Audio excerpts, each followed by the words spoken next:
आजकल हर तरफ पूरी दुनिया में भारत की इकोनॉमी को लेकर एक जबरदस्त बज़ है।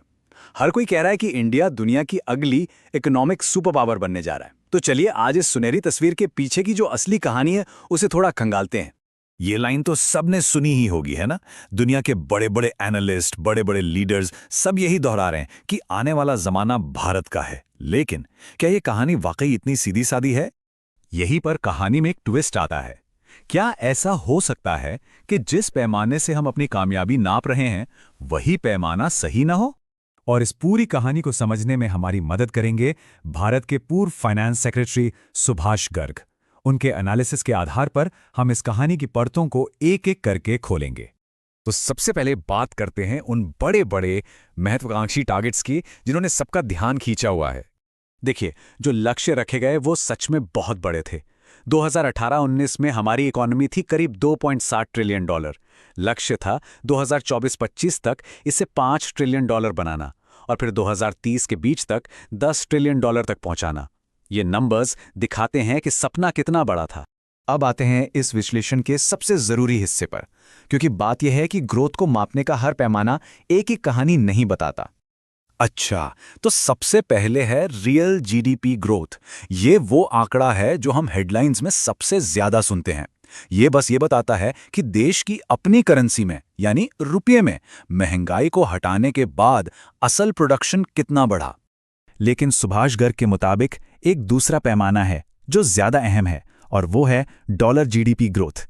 इससे पता चलता है कि दुनिया के बाकी इकोनॉमीज के मुकाबले हम असल में कहाँ हैं, मतलब एक एप्पल टू एप्पल कंपैरिजन। और यहीं पर पूरी कहानी दिलचस्प हो जाती है। जरा इस टेबल पर नजर डालिए। जब हम रियल जीडीपी ग्रोथ देखते हैं तो भारत करीब 7.5% के साथ सबसे आगे है।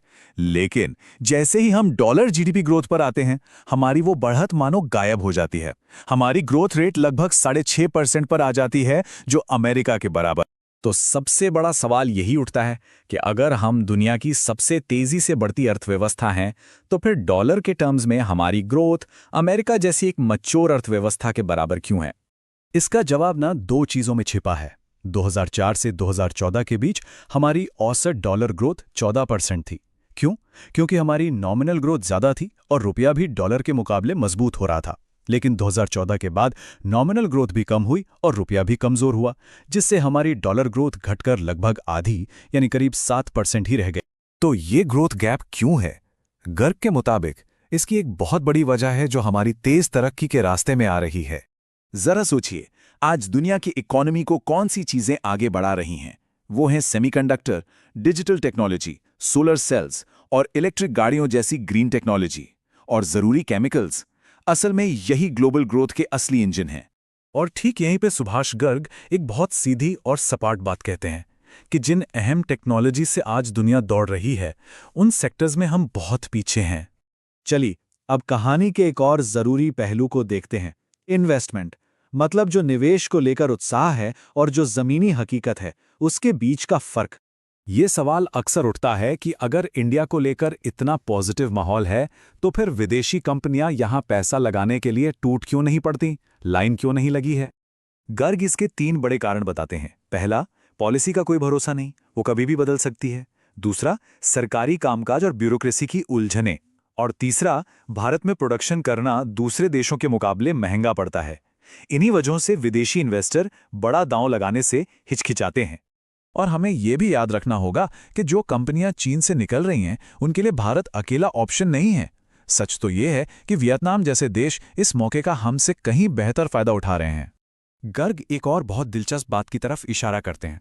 वो कहते हैं कि सरकार की बातों में तो छोटे बिजनेस का जिक्र खूब होता है, लेकिन जब पैसा खर्च करने की बारी आती है, जैसे कि बड़े इंफ्रास्ट्रक्चर प्रोजेक्ट्स पर, तो उसका सीधा फायदा बड़े कॉरपोरेशंस को मिलता है। तो इन सब बातों का निचोड़ क्या है? जब हम इस प्रचार से हटकर हकीकत को देखते हैं, तो आखिर क्या तस्वीर सामने आती है? जब इंडियाज डेकेड यानी भारत का दशक वाली कहानी की बात आती है, तो सुभाष गर्ग का आकलन बहुत साफ है। वो कहते हैं, ये ज्यादा हवा है, मतलब प्रचार ज्यादा है और हकीकत कम। और इस बात को जमीनी हकीकत से जोड़ने के लिए बस ये एक आंकड़ा ही काफी है। पर कैपिटा इनकम यानी प्रति व्यक्ति आय के मामले में भारत दुनिया के लगभग 190 देशों में 140वें नंबर पर आता है। तो देखिए, इसका निष्कर्ष ये नहीं है कि भारत में पोटेंशियल नहीं है, बल्कि निष्कर्ष ये है कि भारत के लिए तेज ग्रोथ सिर्फ एक मौका नहीं, ये हमारी एक बहुत बहुत बड़ी ज़रूरत है। और आखिर में ये सवाल हमें सोचना होगा कि क्या उस $10 ट्रिलियन की इकोनॉमी के बड़े सपने को सच करने के लिए हमें पहले इन कठोर वास्तविकताओं को स्वीकार करना होगा।